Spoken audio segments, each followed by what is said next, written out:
Ladies and gentlemen, a lot of things are changing very swiftly in this country, including Trump. Mr. Dominate Everything. Even he's losing his grip on many, many issues. So this is Slate, June 20th, 2020. Trump is losing his grip on white America. Polls taken since George Floyd's death shows a big shift to the left on race and policing. Donald Trump has spent his life stoking white racial fears.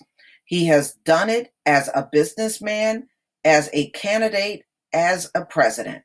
Now he's betting his reelection on it.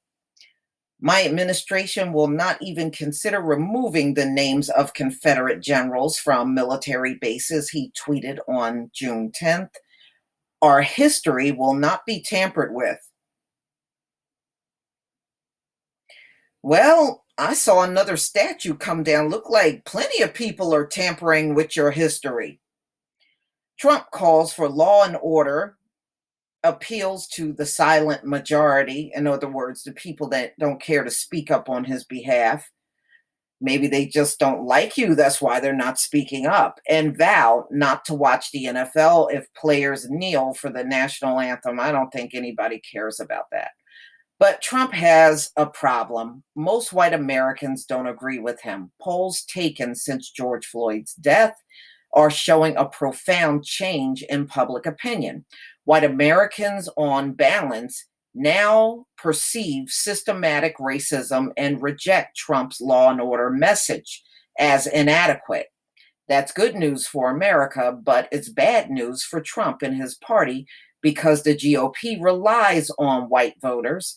In 2010, 2012, and 2014, about 60% of them voted Republican. In 2016, that number fell to 57%. In 2018, it fell to 54%. As the number has fallen, so has the GOP's share of the overall vote. In 2016, Trump won enough states to take the electoral college, but he lost the popular vote by 2% points. In 2018, Republicans lost their popular vote for the House of Representatives by more than 8 percentage points.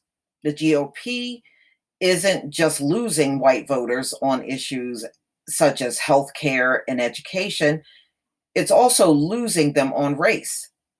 In this month, polls, most white Americans say the death of African Americans during encounters with the police are signs of a broader problem, not isolated incidents. Wow, y'all just concluded that? I could have told you that when I was a child. Woo, kind of slow. Kind of slow. They said police and the criminal justice system are treating white people better than black people.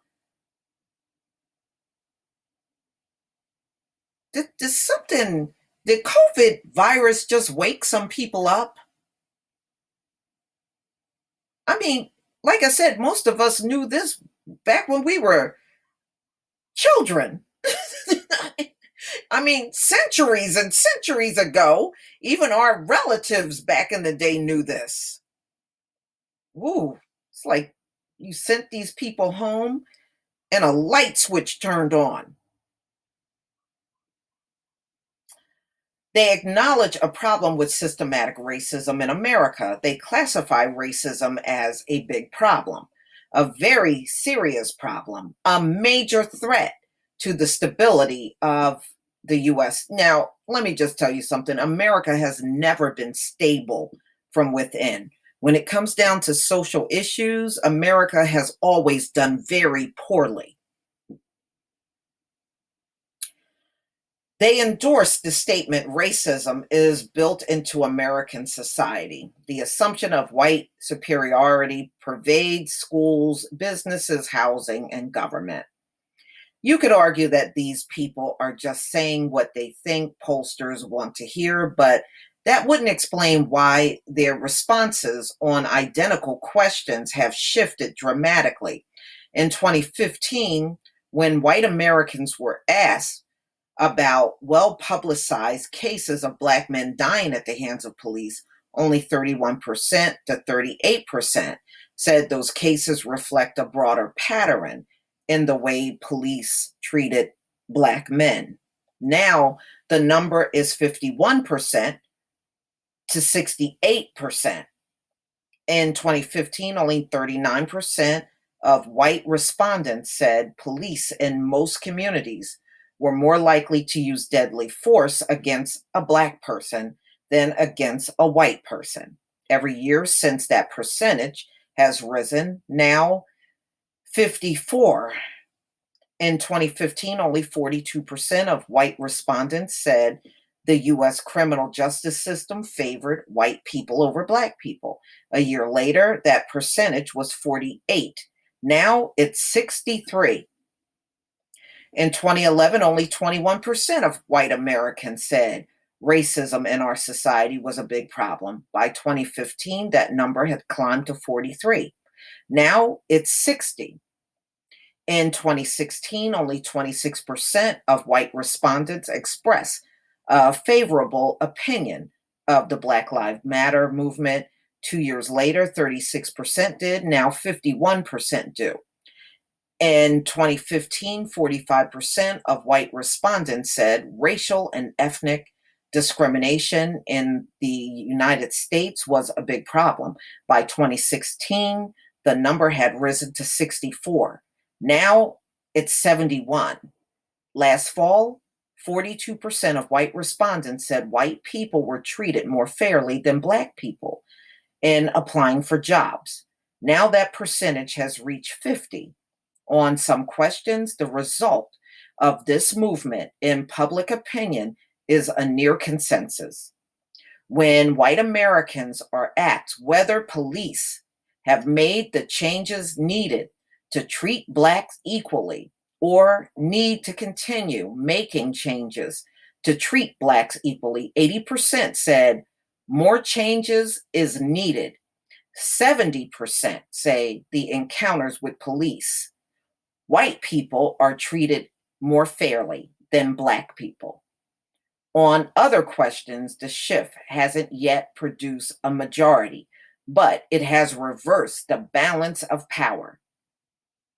Mm-mm-mm. Mm-mm-mm. Okay.